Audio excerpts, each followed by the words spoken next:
घोड़े पर सवार एक आदमी तेजी से कहीं जा रहा था। उसे देखकर ऐसा लग रहा था जैसे वह किसी बहुत महत्वपूर्ण जगह पर जा रहा हो। सड़क के पास खड़े एक आदमी ने चिल्लाकर पूछा, आप कहाँ जा रहे हैं?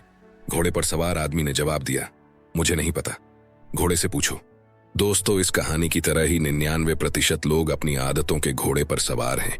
वे जानते ही नहीं कि वे जीवन में कहाँ जा रहे हैं, क्योंकि उनके जीवन को वे खुद नहीं चला रहे हैं, बल्कि उनकी आदतें उनको चला रही हैं। इंसान अपनी आदतों का गुलाम होता है। आदत ही किसी इंसान को बनाती भी है और आदत ही किसी इंसान को बिगाड़ती भी है। आदत अच्छी होगी तो जीवन निखर जाता है और आदत बुरी होगी तो जीवन बिखर जाता है।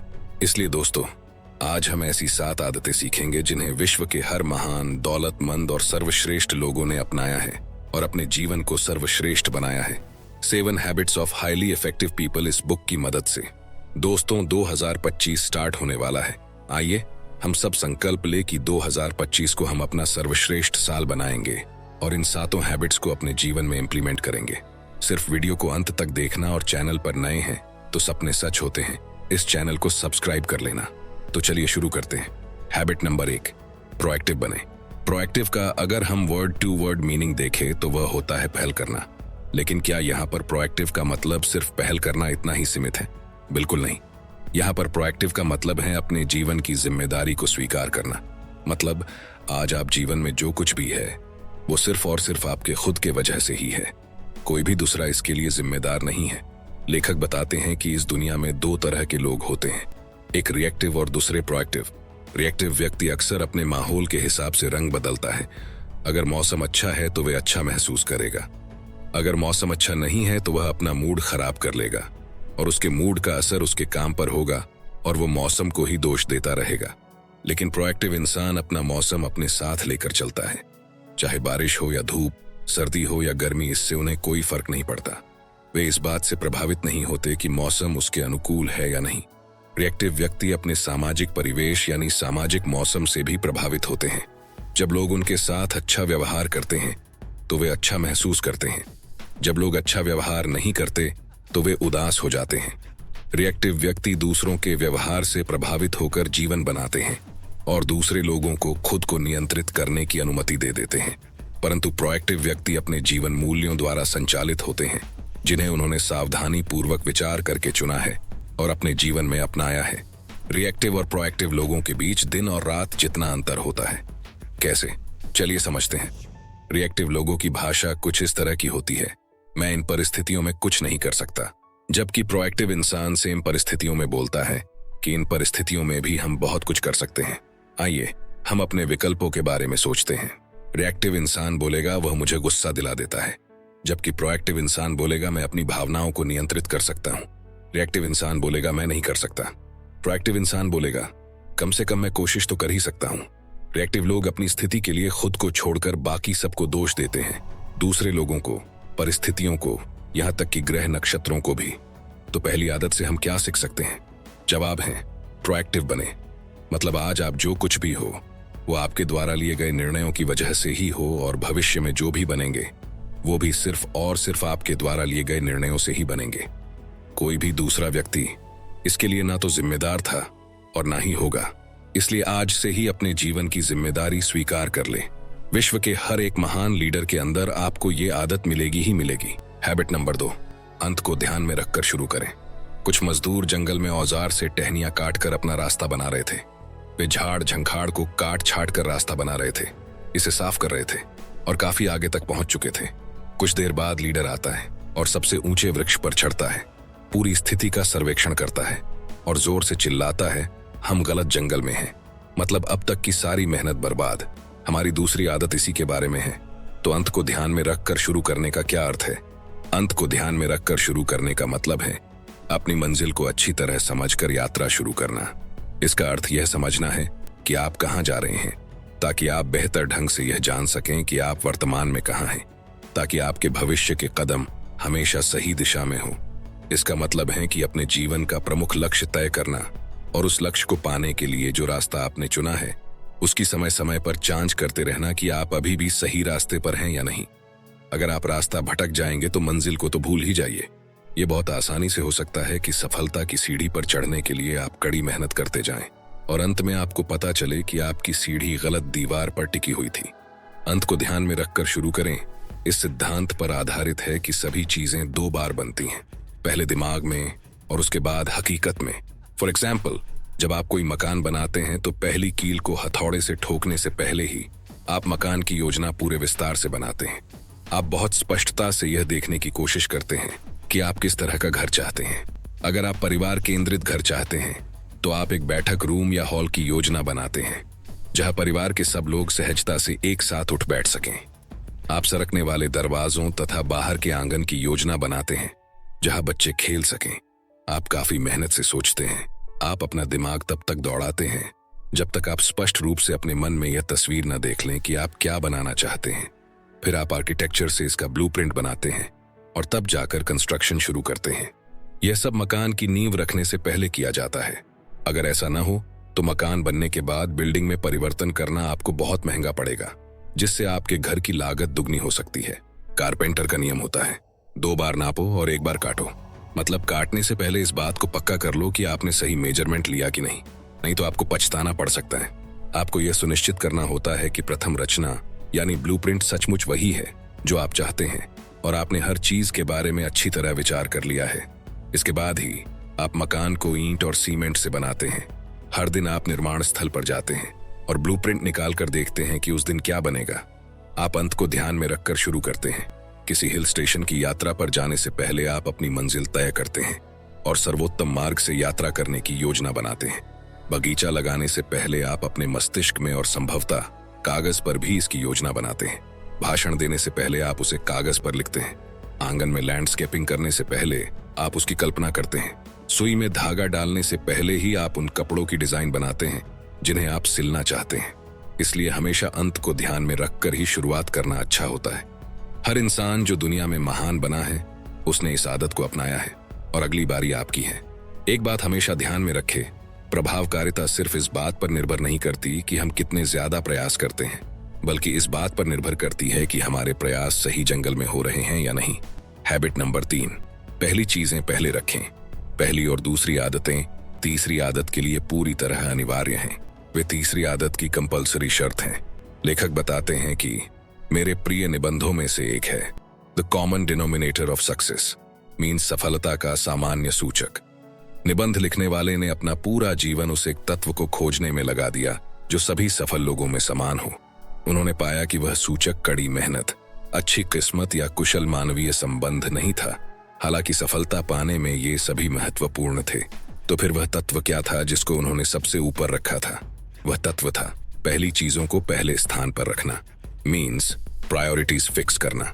उनका निष्कर्ष था सफल व्यक्तियों में वो काम करने की आदत होती है जिन्हें करना असफल व्यक्ति पसंद नहीं करते। यह जरूरी नहीं है कि सफल लोगों को भी वह काम करना पसंद हो, परंतु फिर भी वे उस काम को करते हैं। लेखक बताते हैं कि कुछ समय पहले मेरी पत्नी को एक सामुदायिक समिति की अध्यक्ष के रूप में काम करने का आमंत्रण मिला। उसके पास पहले से ही बहुत से महत्वपूर्ण काम थे, इसलिए वह दरअसल इस नए काम को नहीं करना चाहती थी। बहरहाल उसने इसे करने का दबाव महसूस किया और अंततः सहमत हो गई। फिर उसने अपनी एक प्रिय सहेली को फोन करके पूछा कि क्या वह भी इस समिति में काम करेगी। सहेली ने काफी देर तक उसकी बातें सुनने के बाद कहा, सैंड्रा, यह बहुत बढ़िया और सचमुच प्रशंसनीय काम लग रहा है। मैं सचमुच कृतज्ञ हूं कि आपने मुझे इससे जुड़ने का आमंत्रण दिया। मैं इससे गौरवान्वित हूं, परंतु कई कारणों से मैं इसमें भाग नहीं ले पाऊंगी। बहरहाल मैं आपको बताना चाहती हूं कि मैं आपके इस आमंत्रण के लिए कृतज्ञ हूं। सैंड्रा सुखद नहीं के अलावा हर तरह की प्रतिक्रिया के लिए तैयार थी। वह मेरी तरफ मुड़ी और आह भरते हुए बोली, काश मैंने भी ऐसा ही कहा होता।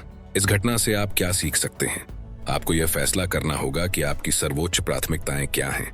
साथ ही आप में बाकी सभी चीजों को अच्छे तरीके से मुस्कुराते हुए बिना क्षमा मांगे नहीं कहने का साहस होना चाहिए।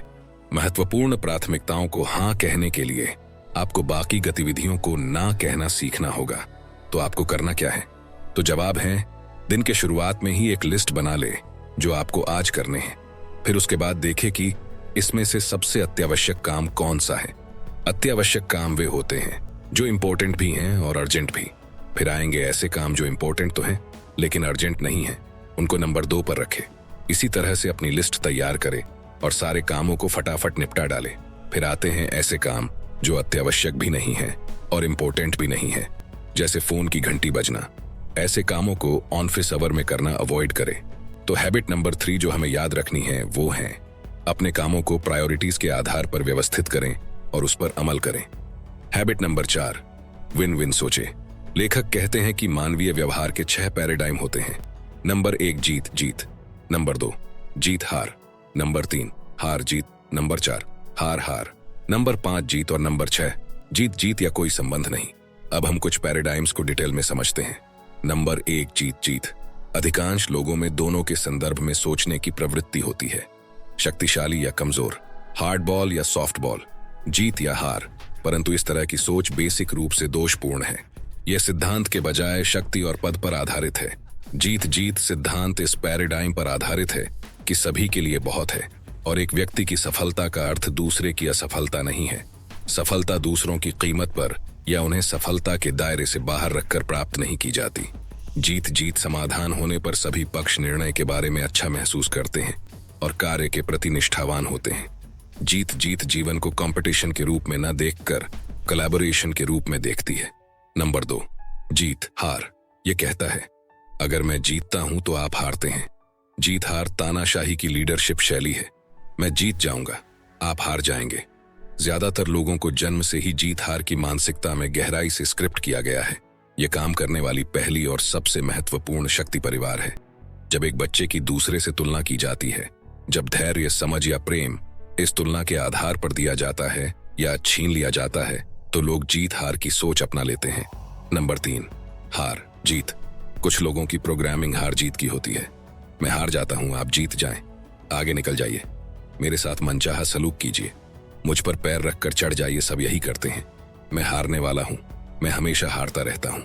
मैं शांति चाहता हूं, शांति बनाए रखने के लिए मैं कुछ भी करने को तैयार हूं। हार जीत तो जीत हार से भी बुरी है, क्योंकि इसके कोई रूल नहीं है, न कोई डिमांड, न कोई अपेक्षा, न ही भविष्य दृष्टि। जिन लोगों की मानसिकता हार जीत की होती है, वे आमतौर पर दूसरों को खुश करने या संतुष्ट करने में तत्परता दिखाते हैं। वे लोकप्रियता या स्वीकृति के माध्यम से शक्ति चाहते हैं। उनमें अपनी भावनाओं और विश्वासों को व्यक्त करने का साहस नहीं होता और वे दूसरों के अहम की शक्ति से आसानी से डर जाते हैं। हार जीत की मानसिकता को आत्मसमर्पण के रूप में देखा जाता है। नंबर 4 हार हार। जब 2 संकल्पवान, जिद्दी और अहंकारी व्यक्ति आपस में व्यवहार करते हैं तो परिणाम हार हार होगा। दोनों ही हारेंगे, दोनों ही प्रतिशोध लेना चाहेंगे और पलटकर वार करना या हिसाब बराबर करना चाहेंगे। वे इस तथ्य के प्रति अंधे हो जाएंगे कि हत्या दरअसल आत्महत्या है और प्रतिशोध एक दुधारी तलवार है। मैं एक तलाक के बारे में जानता हूं, जिसमें न्यायाधीश ने पति को आदेश दिया कि वह अपनी सारी संपत्ति बेचकर आधे पैसे पूर्व पत्नी को दे दे। इसका पालन करते हुए पति ने अपनी $10,000 से अधिक मूल्य की कार $50 में बेच दी और पूर्व पत्नी को $25 दे दिए। पूर्व पत्नी के विरोध करने पर जब कोर्ट के क्लर्क ने स्थिति की जांच की तो उसने यह पाया कि पति बाकी संपत्ति भी इसी तरह से बेच रहा था। इसे कहते हैं हार हार सिचुएशन। नंबर 5 जीत। एक और आम विकल्प सिर्फ अपनी जीत के बारे में सोचना है। जीत की मानसिकता वाले लोग किसी की हार नहीं चाहते, उससे उन्हें कोई फर्क नहीं पड़ता। महत्वपूर्ण तो यह है कि वे जो चाहते हैं वह उन्हें मिल जाए। जब कोई विरोध या प्रतियोगिता की भावना न हो तो जीत शायद दैनिक कामकाज में सबसे आम विधि है। जीत की मानसिकता वाला व्यक्ति अपने हितों को सुरक्षित रखने के संदर्भ में सोचता है और दूसरों के हितों को सुरक्षित रखने का काम उन्हीं पर छोड़ देता है। अब आपके दिमाग में यह सवाल आ रहा होगा कि कौन सा विकल्प सर्वोत्तम है, इनमें सबसे प्रभावकारी विकल्प कौन सा है? तो जवाब है यह डिपेंड करता है। तो सर्वोत्तम विकल्प वास्तविकता पर या सिचुएशंस पर डिपेंड करता है। परंतु लेखक कहते हैं कि दरअसल अधिकांश स्थितियां परस्पर निर्भर वास्तविकता का हिस्सा होती हैं और उनमें इन 5 विकल्पों के बजाय जीत जीत ही एकमात्र सच्चा व्यावहारिक विकल्प है। इसलिए आपको भी, जहां तक भी पॉसिबल हो, जीत जीत या विन विन इस विकल्प के बारे में सोचना चाहिए। दुनिया के हर महान इंसान ने इस आदत को अपनाया है। हैबिट नंबर 5, पहले समझने की कोशिश करें, फिर समझे जाने की। मान लीजिए आपको अपनी आंखों में कोई परेशानी हो रही है और आप मदद के लिए आंखों के डॉक्टर के पास जाते हैं। थोड़ी देर तक आपकी तकलीफ सुनने के बाद वह अपना चश्मा उतारकर आपके हाथ में थमा देता है। वह कहता है, इसे पहन लीजिए। मैं यह चश्मा 10 साल से लगा रहा हूं और इससे मुझे सचमुच फायदा हुआ है। मेरे पास घर पर ऐसा ही एक और चश्मा है। आप इस चश्मे को ले जा सकते हैं। आप चश्मा पहन लेते हैं, परंतु इससे समस्या और गंभीर हो जाती है। आप चिल्लाकर कहते हैं, यह तो भयानक है, मुझे तो कोई चीज दिखाई ही नहीं दे रही है। वह पूछता है, आपके साथ क्या गड़बड़ है? इससे मुझे तो बहुत फायदा होता है, थोड़ी मेहनत से कोशिश करें। आप जोर देकर कहते हैं, मैं कोशिश कर रहा हूं, परंतु हर चीज धुंधली नजर आ रही है। आपको क्या हो गया है? वह आपको झिड़क देता है। अब आपके लिए सवाल है, अगली बार जब आपको मदद की जरूरत होगी तो इस बात की कितनी संभावना है कि आप आंखों के उसी डॉक्टर के पास जाएंगे? मैं अनुमान लगा सकता हूं कि इस बात की ज्यादा संभावना नहीं होगी। आपको किसी ऐसे डॉक्टर पर ज्यादा विश्वास नहीं होगा जो समाधान सुझाने से पहले समस्या को ठीक से न पहचाने। परंतु लोगों से बात करते समय में समाधान सुझाने से पहले हम समस्या को कितनी बार पहचानते हैं। लेखक कहते हैं, अगर मुझे एक वाक्य में वह सबसे महत्वपूर्ण एकमात्र सिद्धांत लिखना हो जो मैंने आपसी संबंधों के क्षेत्र में सीखा है, तो वह सिद्धांत यह होगा, पहले समझने की कोशिश करें, फिर समझे जाने की। यह सिद्धांत प्रभावकारी कम्युनिकेशन की कुंजी है। अगर आप अपने जीवन साथी, अपने बच्चे, अपने पड़ोसी, अपने बॉस, अपने कलीग, अपने मित्र के साथ प्रभावकारी तरीके से चर्चा करना चाहते हैं, उन्हें प्रभावित करना चाहते हैं, तो सबसे पहले तो आपको उन्हें समझना होगा। हम आम तौर पर यह चाहते हैं कि हमें पहले समझा जाए। ज्यादातर लोग समझने के इरादे से नहीं सुनते हैं, बल्कि वे जवाब देने के इरादे से सुनते हैं। वे या तो बोल रहे होते हैं या बोलने की तैयारी कर रहे होते हैं। वे हर चीज को अपने खुद के अनुभव से फिल्टर करते हैं और दूसरों के जीवन में अपनी आत्मकथा पढ़ते हैं। एक अच्छा इंजीनियर पुल का नक्शा बनाने से पहले काम कर रही शक्तियों और दबावों को समझेगा। एक अच्छा शिक्षक पढ़ाने से पहले कक्षा का मूल्यांकन करेगा। एक अच्छा विद्यार्थी अमल करने से पहले समझेगा। एक अच्छा अभिभावक मूल्यांकन करने या निर्णय लेने से पहले समझेगा। अच्छे निर्णय की कुंजी समझना है। अगर कोई व्यक्ति पहले ही निर्णय ले लेता है तो वह कभी पूरी तरह नहीं समझ पाएगा। पहले समझने की कोशिश करना एक ऐसा सिद्धांत है जिसकी सच्चाई जीवन के सभी क्षेत्रों में स्पष्ट दिखाई देती है। यह एक व्यापक और आम सिद्धांत है, परंतु आपसी संबंधों के क्षेत्र में यह सबसे बड़ी शक्ति है। इसलिए आज के बाद इस बात की गांठ बांध ले, पहले समझने की कोशिश करें, फिर समझे जाने की। हैबिट नंबर 6, सिनर्जी का प्रयोग करें। अगर आप दो पौधों को नजदीक लगा दें तो उनकी जड़ें आपस में मिल जाती हैं और मिट्टी की गुणवत्ता को सुधार देती हैं, ताकि दोनों पौधे उससे बेहतर बढ़ सकें जितना वे अलग अलग बढ़ सकते थे। अगर आप लकड़ी के दो टुकड़ों को आपस में जोड़ दें तो वे मिलकर उससे अधिक बोझ सह सकते हैं जितना वे अलग अलग सह सकते थे। आइए सिनर्जी को सिंपल भाषा में समझते हैं। कोई भी अकेला इंसान सारे काम नहीं कर सकता। अगर उसे बहुत बहुत बड़ा साम्राज्य बनाना है तो उसे वहां तक पहुंचने के लिए बहुत से ऐसे लोगों की मदद लेनी पड़ेगी जो किसी पार्टिकुलर चीज में एक्सपर्ट हैं। फॉर एग्जाम्पल, किसी कंपनी में प्रोडक्ट की मैन्युफैक्चरिंग के लिए अलग एक्सपर्ट्स की टीम होती है, मार्केटिंग के लिए अलग एक्सपर्ट्स की टीम होती है और बाद में सेल्स के लिए अलग टीम होती है। जब हम अलग अलग फील्ड में एक्सपर्ट लोगों को एक साथ लाकर उन्हें किसी एक ही मकसद को पूरा करने के लिए इस्तेमाल करते हैं तो वो एक ऐसी शक्ति बन जाते हैं जो किसी को भी झुका सकती है। कोई भी अकेला इंसान ये सब काम नहीं कर सकता, और अगर कोई करना भी चाहे तो सफलता की बुलंदियों पर पहुंचने के लिए उसे जमाने लग जाएंगे। जब सिनर्जी को सही तरह से समझ लिया जाए तो यह जीवन की सर्वोच्च शक्ति हो जाती है। सिनर्जी ये लीडरशिप की सबसे बड़ी क्वालिटी है। ये लोगों के अंदर की महानतम शक्तियों को प्रेरित करती है, एकात्मक बनाती है और मुक्त करती है। अब तक हमने जिन आदतों पर चर्चा की है वे सब हमें सिनर्जी के चमत्कार की रचना करने के लिए तैयार करती हैं। तो आदत नंबर 6 है, सिनर्जी का प्रयोग करें। आदत 7वीं आरी की धार तेज करें। मान लीजिए आप जंगल में किसी आदमी के पास पहुंचते हैं जो तेजी से पेड़ काटने में जुटा है। आप पूछते हैं, आप क्या कर रहे हैं? वह अधीरता से जवाब देता है, आपको दिख नहीं रहा, मैं आरी से यह पेड़ काट रहा हूं। आप आश्चर्य से कहते हैं, आप थके दिख रहे हैं, आप यह काम कब से कर रहे हैं? वह पलटकर जवाब देता है, 5 घंटे से ज्यादा हो चुके हैं और मैं बुरी तरह थक गया हूं। बड़ी मेहनत का काम है। आप सुझाव देते हैं, आप ऐसा क्यों नहीं करते कि कुछ मिनट आराम कर लें और अपनी आरी की धार तेज कर लें? मुझे विश्वास है कि इसके बाद यह ज्यादा तेजी से काम करेगी। उस लकड़हारे ने जवाब दिया, मेरे पास आरी की धार तेज करने का समय नहीं है, क्योंकि मैं पेड़ काटने में बहुत ज्यादा व्यस्त हूं। यह तो ऐसी बात हुई कि कोई कार चलाने वाला इंसान कहे कि मेरे पास पेट्रोल भरने के लिए समय नहीं, क्योंकि मैं कार चलाने में व्यस्त हूं। 7वीं आदत आरी की धार तेज करने का समय निकालना है। ये 7 आदतों के पैराडाइम चक्र की बाकी सभी आदतों को घेरे रहती है, क्योंकि यही आदत बाकी सभी आदतों को संभव बनाती है। लेखक बताते हैं कि इंसान के स्वभाव के 4 आयाम होते हैं: शारीरिक, मानसिक, आध्यात्मिक और सामाजिक। जब तक हम जिंदा हैं, हमें इन चारों आयामों में संतुलन बनाते हुए उनको विकसित करने का निरंतर प्रयास करते रहना, और इसके लिए नियमित रूप से समय निकालना। इसी को आरी की धार तेज करना कहा गया है। तो दोस्तों, ये थी वे 7 हैबिट्स जो मैंने आपको स्टीफन कोवी की book 7 habits of highly effective people इस बुक से बताए हैं। अगर आप इस बुक को खरीदना चाहते हैं तो हिंदी और इंग्लिश दोनों बुक की लिंक डिस्क्रिप्शन में मिल जाएगी। ऐसे ही और भी लाइफ चेंजिंग बुक समरीज के लिए हमारे चैनल की प्लेलिस्ट जरूर चेक करें। दोस्तों, मुझे उम्मीद है ये वीडियो आपको पसंद आया होगा। आपको ये वीडियो कैसा लगा कमेंट सेक्शन में जरूर बताना। अगर आपको इस वीडियो से कुछ वैल्यू मिली हो तो इसे लाइक कर देना, और चैनल पर नए हो तो सपने सच होते हैं इस चैनल को सब्सक्राइब जरूर कर लेना, क्योंकि ऐसे ही बुक समरीज आपको मिलती रहेगी हर संडे सुबह 10 बजे। वीडियो को शेयर करना ना भूलें। और अंत में सिर्फ एक बात, चाहे कुछ भी करे लेकिन अपना सपना ना छोड़े, क्योंकि सपने के बिना जीवन जिया नहीं जाता, सिर्फ काटा जाता है। तो सपने देखते रहिए दोस्तों, क्योंकि सपने सच होते हैं।